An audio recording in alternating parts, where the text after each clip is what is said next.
Man really is, for such a little guy, he really is a giant. Martina, I talked to Rod earlier this year, and he explained to me that back when he was playing his tennis, 3 of the 4 majors were on grass. He said some of the grass was so rubbish, and we saw it when he was winning at Forest Hills. He said, we had to serve and volley.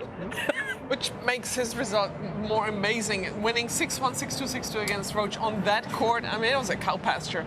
Those were the worst grass courts. I mean, I love playing on grass, but Forest Hills grass was just another story. So, unbelievable, but what an amazing man, what an amazing achievement. That's why you serve and volley as well, and you're a redhead. Yeah. You know, I mean, you must have a deep appreciation. I was lucky enough to be training in Palm Springs when Rod was living out there in the early 90s, and he would come out and do 2-on-1s on the court with another redhead lefty from Australia, Mark Woodford, the great doubles and singles player. What I love about Rod Laver is how the players today have an appreciation for him because they play in the Rod Laver Arena in Melbourne, because they've seen him being celebrated on the 50th anniversary at all 4 of these majors this year, because Roger Federer created the Laver Cup in his honor. There's just a lot of connected tissue to a generation that is not always connected to its past. So it's really nice that Rod is prominent here in this 50th year. He was out here, we were all celebrating him on Monday night, the opening night of the 2019 U.S. Open. What's really been nice, John, is watching, this guy is doing a major victory lap all over the world this year. He was at the Australian Open, he was in Paris, he was at Wimbledon.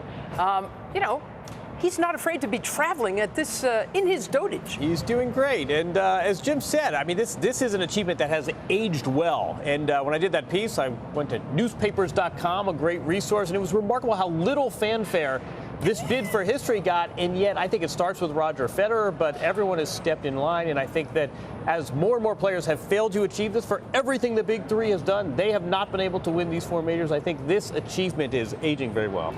You won 7 majors in a row, right? 6 majors in a row, but you didn't win the calendar Grand Slam. How asterisk-y is that whole thing, and is there a guy who can pull this off? It was bad luck for me because I won it in the same sequence as Rod Laver, but the Australian Open was played in November. So, you know, I won 6 in a row, but not in the right order. Nice going. Anyhow, and by the way, back then there was not one reporter that went down there to Australia. Is that right? For 7th in a row. Again, it's just so much more attention on everything now, but it's great that tennis is doing a much better job connecting the past to the present and going to the future. Nice. I think we've been amiss on that front, and now we're catching up, so it's nice. And what a humble man he is for all of his greatness. And I say we're all celebrating him traveling the world right now. So too beer distributors, because he's still having a cold bevy every now and then. We enjoyed one with him on the eve of this championship, my wife and I. Rocket is a great storyteller, and he's just a lovely human being. That's absolutely right. We are going to be spending the next 2 weeks celebrating the great Rod Laver.